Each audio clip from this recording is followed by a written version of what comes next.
Dobrodošli v tokratni temi tedna, ki bo potekala malce drugače od ustaljenega načina.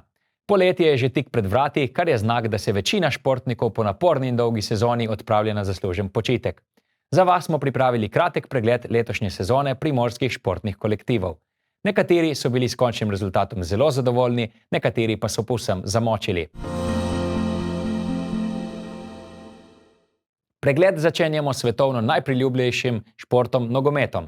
Koprski nogometaši so že pred začetkom sezone odkrito napadali povratek na evropsko sceno. Morda se je za nekatere to zdelo težko dosegljivo, saj so Olimpija, Celje in Maribor kotirali višje. Kljub temu je Koper začel odločno in se takoj zasidral v vrhu razpredelnice. Funkcionirala je predvsem obramba, ki je bila dolgo časa poleg Olimpijine najboljša. Koper je izkoristil igranje samo na domačih tleh v primerjavi s konkurenti, tako da je jesenski del končal na visokem drugem mestu samo 6 točkami zaostanka za zmaji iz prestolnice. Apetiti so zrasli in Evropa se je vse bolj bližala. Spomladanski del pa se vendarle ni začel po željah vodilnih, ki so poskrbeli za menjavo na trenerskem stolčku. Oliverja Bogatinova je zamenjal izkušeni Slaviša Stojanović, ki se je po dolgih 13 letih vrnil v slovenski nogomet. Veliko je bilo pomislekov glede izbire novega trenerja, a je nekdani selektor naše izbrane vrste na klopi Kanarčkov navdušil. Nemudoma se je uvrstil v finale pokalnega tekmovanja, v državnem prvenstvu pa je nizal izključno pozitivne rezultate. Navduševal je tudi z igro, ki je bila precej bolj napadalna od tiste z prvega dela sezone. Obudil je tudi oba napadalca, brata Denija in Tomija Juriča, ki sta bila v zelo dobri formi.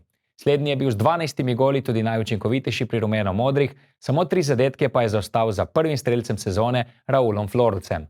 Koprčani so tako zaključili sezono državnega prvenstva z 11 tekmami brez poraza, kar je pomenilo, da so se uvrstili na 3. mesto prve lige, zaostali pa so samo za Olimpijo in Mariborom.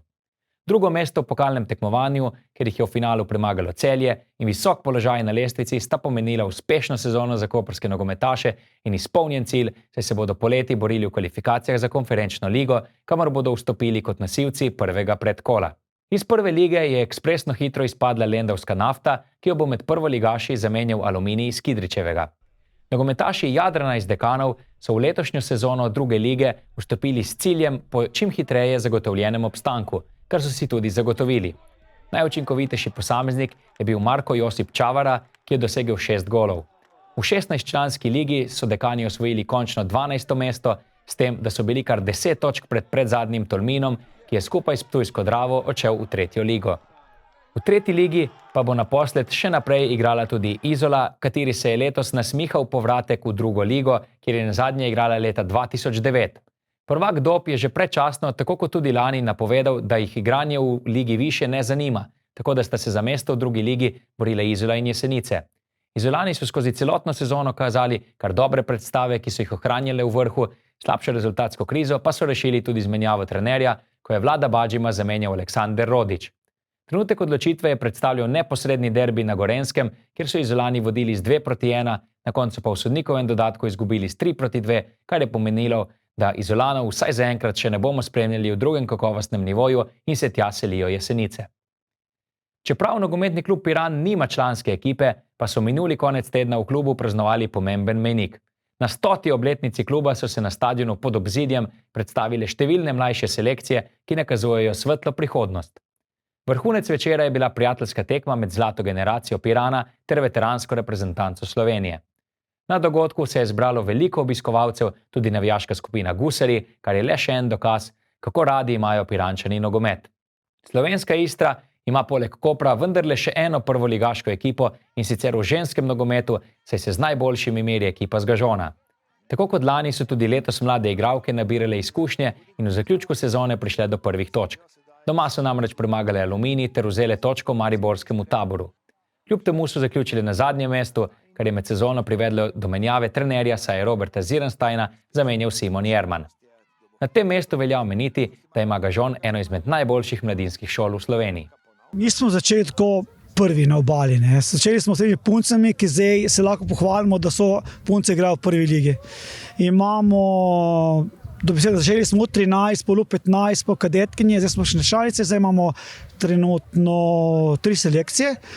Mislim, da naslednjo sezono bomo tudi u 13 naredili, tako da bomo počasi delamo po šolah in mislim, da bomo počasi naredili to piramido in hočem, cilj je, da Gažon prije središče ženskega nogometa. To meni je cilj in to si želim, da se naredi lepo igrišče in da se uredi in da res naredimo Gažon lokacije, da imamo res ženske nogomet na obali, ne. Ena izmed najboljših sezon, če ne celo najboljšo, so imeli v malonogometnem klubu Bronx.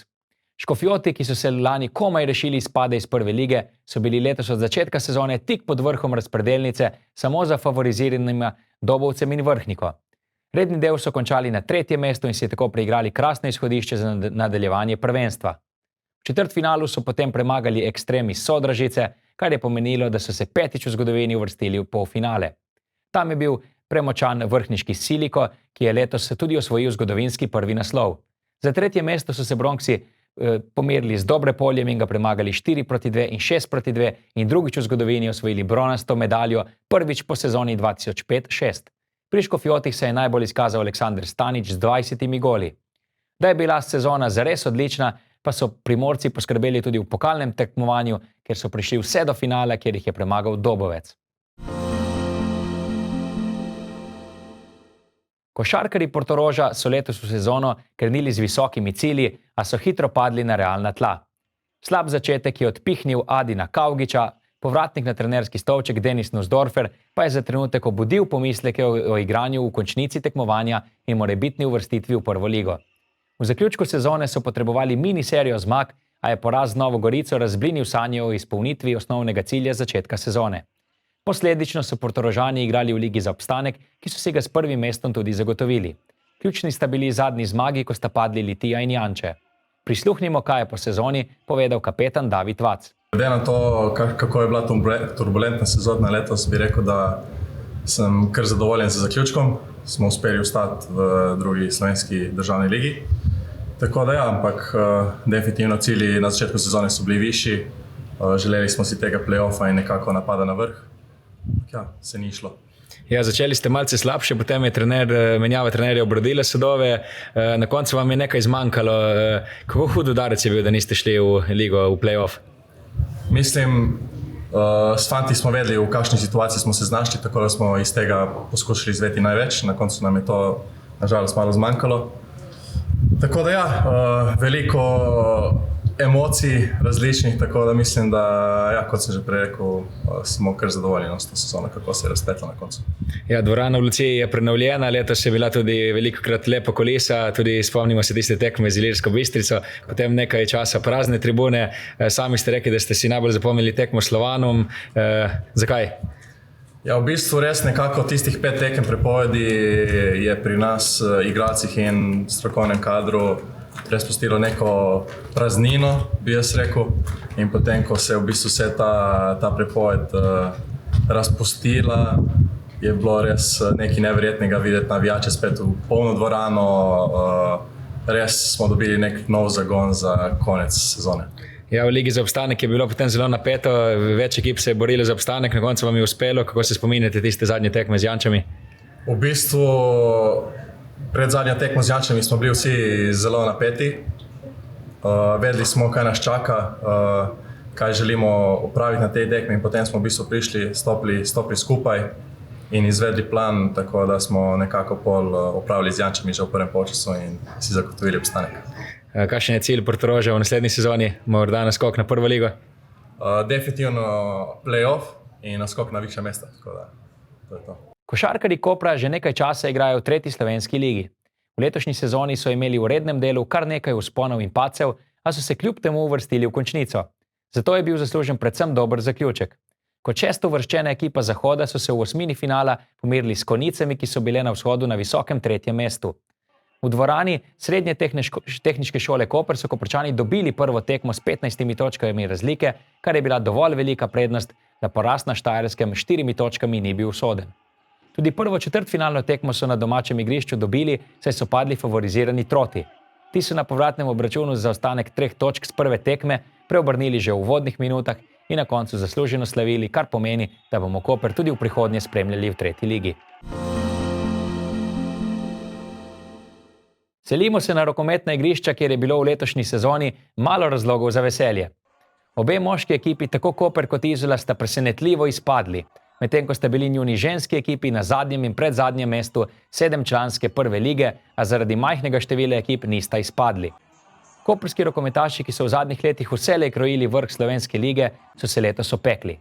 Borbo za evropska tekmovanja je letos zamenjal krčevit boj za obstanek. Tega si vsekakor niso nadejali v koprskem klubu, a zgodilo se je. Trener Boris Lisica prenovljene ekipe dolgo časa ni znal igrati, poleg tega pa ni bilo niti sreče s poškodbami ter rezultati. Veliko tekem so izgubili za gol ali dva, hrvaški trener pa se je moral posloviti. Položaj je prišel reševati priljubljeni Uroš Rapotec, ki je po slabem zaključku prvega dela, kjer je bil Koper prepričljivo zadnji, v drugem delu preporodil ekipo. 9 od možnih 12 točk je pomenilo, da se bodo Koprčani v dodatnih kvalifikacijah pomerili z Radovljico, sicer drugo uvrščeno ekipo 1. B lige. Na domačih tleh so kljub nepotrebni nervozi slavili s 33-29 in tako niz neporaženosti podaljšali na 6 tekem. Neizkušenost iz prvega dela sezone pa se je znova pokazala, ko je to bilo najmanj potrebno. Na Gorenjskem so naredili preveč napak in v zadnjih minutah dopustili Radovljici, da se je odlepila in slavila za 7 golov. Posledično so se Gorenjci prvič uvrstili med elito, kjer pa ne bo Koprčanov prvič po natanko 10 letih. Ja, na koncu, nažalost, izpad, cela sezona je bila turbulentna, že od samega začetka nam enostavno ni steklo. Bilo je kar nekaj menjav v igralski zasedbi, ampak ja, do konca smo se trudili in upali na obstanek. Na koncu se nam pa na zadnji tekmi žal ni šlo. Zagotovo je cilj se čim prej vrniti v 1. ligo in zagotoviti dober igralski kader, kljub temu, da si ligo nižje. Verjamem, da bo to klubu uspelo in zagotovo se bo prizadevali, da prijemo čim prej nazaj. In ni druge kot trenirati še bolj in trdo delati.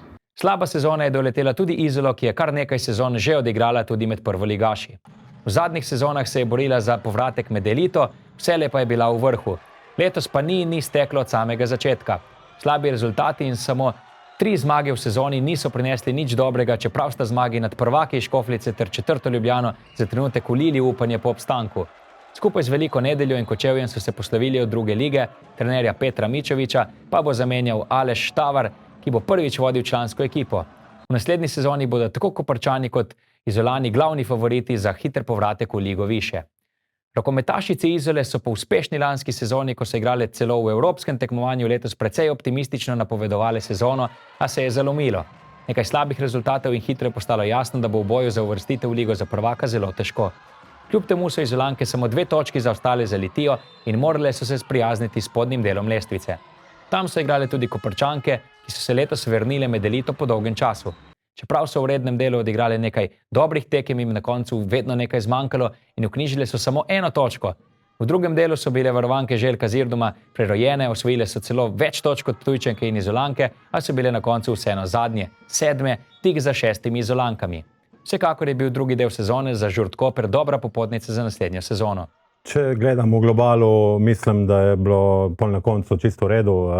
Sicer smo si želeli iti med 4, kar na koncu je malo zmanjkalo, tako da 6. mesto korektno, glede na kader, glede na vse skupaj, tako da sigurno smo si pa želeli tudi kaj več. V tem prvem delu imamo sicer zelo mlado ekipo, neizkušeno, nekatere so prvič zaigrale v 1. ligi in od samega začetka sem jih že opozarjal, da gremo ta prvi del, se gremo učiti, pridobivati izkušnje in da pokažemo v kvalifikacijah, česar smo sposobni. 2 ženska kluba pa imamo na obali tudi v odbojki. Luka Koper je v letošnji sezoni spomnila na najboljše čase, saj se je po dolgih 10 letih vrnila v polfinale, torej med 4 najboljše ekipe v Sloveniji. Skozi celoten prvi del je že kazala odlične predstave, ker je bila kos tudi najboljšima Calcito iz Kamnika ter kasnejšim prvakinjam mariborskemu Braniku. 3. mesto po rednem delu je bilo zagotovilo za dober drugi del sezone, ker so v modri skupini osvojile 4. mesto in se tako podale v končnico s prednostjo domačega terena nad Novogoričankami. To so v četrtfinalu tudi izkoristile in se tako veselile tako želenega polfinala, kjer so se z vsemi močmi upirale Kamničankam. Slednje so slavile z 2-1 v zmagah, Koprčankam pa je ostal boj za bronasto odličje. 2 minimalna poraza s 3-2 proti Šempetru sta pomenila, da bo Luka Koper sezono končala tik pod stopničkami, a je kljub temu sezona varovank Sebastjana Mikše zelo dobra. V Kopru, natančneje na Markovcu, pa je igrala domače tekme še odbojkarska ekipa Ankarana. Mlade odbojkarice so se že 5. sezono zapored uvrstile v četrtfinale, kjer jih je brez težav ugnal Šempeter. Kljub temu pa so v klubu z vnovično uvrstitvijo med 8 najboljših zelo zadovoljni. Še posebej lepo je bilo spremljati derbije med Koprom in Ankaranom, kjer so bile tribune vselej polne, predvsem pa glasne. Pregled letošnje sezone zaključujemo z edinim ekipnim športom, kjer sezona še ni končana. Podajamo se v vodo, natančneje na bazen, kjer se sezona vaterpolistov preveša v zaključne boje.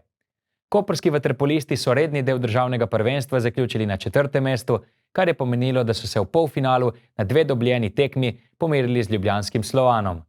Slednji jih je brez težav premagal in se tako uvrstil v finale, kjer že meri moči z mariborskim Branikom. Koper pa bo 3. mesto naskakoval na dvoboju s kranjskim Triglavom. Prva tekma bo na sporedu na Gorenjskem 18. junija, povratna pa v Kopru 3 dni kasneje. To je bilo za danes vse. Najlepša hvala za pozornost in športni pozdrav do prihodnjič.